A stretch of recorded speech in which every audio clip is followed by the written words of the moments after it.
คำมวนเสลิมสโลงหับไปยังยืนมรดกโลกอุทยานแห่งชาติหินน้ำโนวันที่19มีนา2566ที่เมืองทาเคกแขวงคำมวนได้จัดพิธีเสลิมสโลงอย่างยิ่งใหญ่เนื่องในโอกาสที่อุทยานแห่งชาติหินน้ำโนได้รับขึ้นทะเบียนเป็นมรดกโลกทางธรรมชาติร่วมไซเดนกับอุทยานแห่งชาติฟองยาเกบางของสาธารณรัฐสังคมนิยมเวียดนาม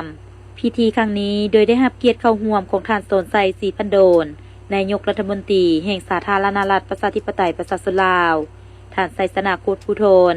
กรรมการศูนย์กลางภาคเลขาพรรคเควงมีบรรดาการนำศูนย์กลางการนำเควงอดีตการนำบรรดาองค์การสากลเควงกวงจีและแขกถึกเชิญทางภายในและสากลเข้าร่วมบรรยากาศภายในงานเป็นไปอย่างคึกคืนและเต็มไปด้วยความภาคภูมิใจของประชาชนลาวโดยเฉพาะชาวเควงขมวนขบวนคาราวานรถแห่ไปยังยืนได้เคลื่อนขบวนผ่านเส้นทางสำคัญในเทศบาลเมืองทาเคกพร้อมด้วยการตีโกงฟ้อนพื้นเมืองขับลำและการแสดงดนตรีสร้างความคึกคืนให้แก่งานอย่างยิ่งโดยเริ่มขบวนคาราวานรถแห่ที่ห้องว่าการเควงเลี้ยวขวาไปหาสี่แยกไฟแดงโฮงเฮมรีเวเลียและเลี้ยวซ้ายไปหน้าหอจารึก21มีนาแล้วเลี้ยวซ้ายไปหาสี่แยกไฟแดงบ้านโพสะอาดเข้าสู่ห้องประชุมใหญ่สโมสร21มีนาหลัก4ในโอกาสนี้ท่านปริญญาเอกลินคำดวงสวรรค์รัฐมนตรีกระทรวงเกษตรกรรมและสิ่งแวดล้อมได้กล่าวประวัติความเป็นมาว่าการที่อุทยานแห่งชาติหินน้ำโนได้รับการขึ้นทะเบียนเป็นมรดกโลกเป็นผลสำเร็จอันยิ่งใหญ่และเป็นความภาคภูมิใจของชาติเนื่องจากเป็นมรดกโลกทางธรรมชาติแห่งธรรมอิฐของลาวและเป็นมรดกโลกร่วมไซเดนแห่งธรรมอิฐในภาคพื้นผลสำเร็จนี้เกิดจากการร่วมแรงร่วมใจของหลายภาคส่วนตลอดระยะเวลากว่า20ปีอุทยานแห่งชาติหินน้ำโนมีเนื้อที่ประมาณ 82,000 เฮกตาร์เป็นพื้นที่ภูหินปูนที่มีความงามโดดเด่นและอุดมไปด้วยชีวนานาพันธุ์หายากพร้อมทั้งยังเป็นพื้นที่สำคัญทางด้านนิเวศวิทยาและการอนุรักษ์ธรรมชาติท่านนางสวนสวรรค์วิญญาเกตรัฐมนตรีกระทรวงวัฒนธรรมและการท่องเที่ยวได้กล่าวว่าอุทยานแห่งชาติหินน้ำโนแขวงขมวนได้รับรองเป็นมรดกโลกร่วมไซเดนกับอุทยานแห่งชาติฟองยาเกบางของสาธารณรัฐสังคมนิยมเวียดนามอย่างเป็นทางการในกล่องประชุมมรดกโลกครั้งที่47ที่ปารีสประเทศฝรั่งในวันที่13กรกฎาคม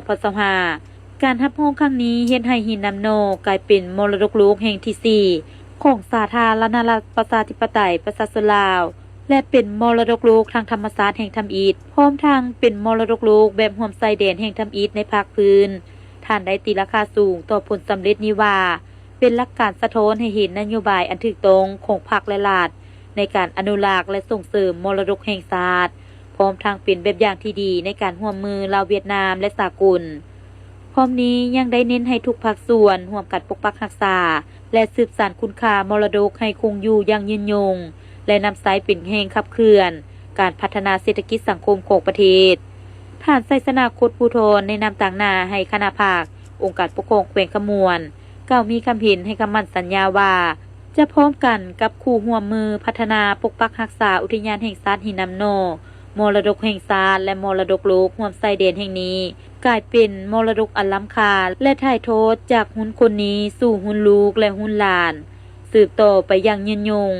พร้อมกันเสริมขยายและนำสายถ่าแหงทางด้านธรรมศาสตร์ก็คือมรดกโลกแห่งนี้ให้กลายเป็นทรัพยากรการท่องเที่ยวและเป็นท่าแหงประกอบเข้าในการพัฒนาเศรษฐกิจสังคมตามที่สีเขียวยืนยงของแขวงขมวนรับประกันให้ชีวิตการเป็นอยู่ของประชาชนอยู่บริเวณดังกล่าวได้รับการปรับปรุงและหลุดพ้นออกจากความทุกข์ยากเทื่อละกาวในโอกาสนี้ท่านรัฐมนตรีกระทรวงวัฒนธรรมและการท่องเที่ยวยังได้มอบใบยั่งยืนอุทยานแห่งชาติหินน้ำโนให้ท่านเลขาพรรคแขวงขมวนและเพื่อความเป็นสิริมงคลท่านนายกรัฐมนตรี